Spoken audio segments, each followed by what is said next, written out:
guys, it's Mandy. Welcome back to my channel, and if you are new, hi, my name is Mandy. St. Patty's Day is literally days away at this point, so I thought that I would make a video reading a really scary St. Patrick's Day leprechaun story. And I know what you guys are thinking, leprechauns, they're sweet, they're cute, they're cuddly, they're little people that run around like little guys with long red beards, and they have a pot of gold, and they usually live at the end of a rainbow. Now, the leprechauns that I think of and that I like to research are the evil ones, the opposite ones to the happy-go-lucky little fellows that we all know and love. As I was doing my research to see what kind of video that I could do for St. Patty's Day that's a little bit more on the spooky side, because I know that's what you guys like, I wanted to see if there was anyone that actually encountered a leprechaun before or had a scary experience with one, and like real true freaky stories about them. And I came across one that I think you guys are really gonna enjoy. Now, I kind of just skimmed through it. I haven't actually read the whole thing, so I'm literally reading it at the same time as you guys and like having the same reactions as you guys, so let's just get into it. So this story I found on tsusUnews.worldpress.com, and it's a story by Callie, and it's literally called Leprechauns, Spawn of Satan, a Scary St. Patty's Day Story. Okay, living on site at a storage facility is much different than living in a house or apartment complex. Our apartment connects to the storage facility by a long, dark, cold hallway by a door in our laundry area. Every night I have to walk past this doorway to get to my bedroom. When my husband Philip and I go to bed at the same time, I don't notice it. But when he goes to sleep before me and the house is dark and quiet, a quiet terror grips me as I quickly patter down the hallway to my bedroom, and the doorway to the storage facility feel ominous. A small peephole is in the door, and sometimes I imagine looking through it at night only to see something or someone in the hallway on the other side. One night last year, around this time of year, actually the days leading up to St. Patrick's Day, weird things began to happen. At first, we didn't notice anything strange because customers are in and out of the facility all day long, and sometimes people do weird things like pee in hallways. Yeah, people are awesome. Anyway, at first, it was just things like my garden decorations going missing and then reappearing broken, a small pile of leaves being left in the front of my husband's office door, a pair of shoes on top of our car one morning. We figured it was either a disgruntled storage unit customer or a drunk person walking home from the bar around the corner. But things were starting to get weirder. We awoke one morning with the bedroom windows open when we didn't remember opening them the night before. One night at 3 a.m., our bedroom lights began wildly turning on and off, waking us up, and then stopped just as quickly as it began. That morning, the bathroom mirror was shattered, and in the living room, all of the furniture was stacked into a big pile, with the coffee table as impossibly balanced on top of it, all threatening to fall at a moment's notice. That's actually like one of my worst fears, because to be honest, furniture being arranged or stacked in a way that you didn't left it scares me so bad. I don't know why. I think it's because that's actually a sign of poltergeist, but anyways. The night before St. Patrick's Day, I didn't want to stay home. Philip had to work the next day though, so we had to stay. We were both on edge at this point from the events of the previous days and nights, and we were constantly snapping at each other from a lack of sleep. Thankfully, I had school and was able to get away for a few hours, but I dreaded coming home. I just had this feeling something awful was gonna happen. When I got home, Philip was in his office. I went inside to see how he was doing, and he seemed stressed. It was a busy day at work, and he had said, but he was almost about to close and would be inside soon.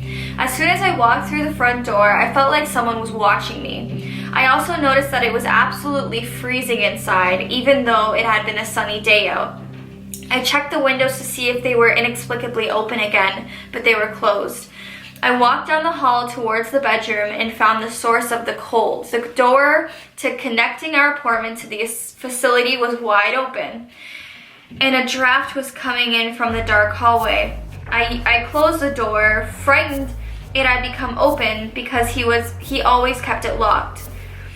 After Philip got in from his office, things began to get weirder. Philip was just as shocked as I was to learn to the door in the laundry area was open when I came home. But he had some news for me too. While I was gone at school, apparently the power had been going on and off all day, despite perfect weather. In his office is a TV screen showing a feed of the security cameras, and Philip said that he'd seen people walking around the facility who never came through the front gate. And when he went back to see who they were, there was no one there. As he was telling me all the strange things that had happened to him that day, the door to the facility hallway slammed open. Oh my God. We slowly approached the door to see who had opened it, but no one was there. Suddenly, the cupboards in the kitchen began opening and slamming shut. Philip locked the door to the hallway again. As I ran to the kitchen, when I came around the corner from the hall, the cupboards stopped slamming. Philip came up behind me, and the house was eerily quiet. It was then we began to hear a loud, maniacal laughter. Maniacal? Like maniac? Laughter echoing throughout the house. It sounded like it was coming from all sides with no determinable source. It grew louder and louder until we had to cover our ears to block out the sound. We went outside to escape it, which seemed to work. When we went to go back inside, the door was somehow locked. Beyond frustrated at this point, we pounded on the door and shook the handle with no luck. Finally, we got inside, though we would later regret going back in. There, standing on the table, were 3 leprechauns, dressed in dark robes with long beards and glowing red eyes that hurt to look at. Their noses were long and gnarled, and their nails were thick and black. The biggest of the 3 had a large stick in its hand, which I figured was for shillelagh, the mythical staff of leprechauns used for fighting. He pointed it right at us, and all 3 leprechauns began chanting in a strange language. As they chanted, their voices got louder, and they climbed off the dining table and walked towards us. We tried to move, but we were frozen in our tracks, our feet refusing to budge from their places on the floor. The power abruptly went out, and the only light source was the glowing red eyes of the leprechauns.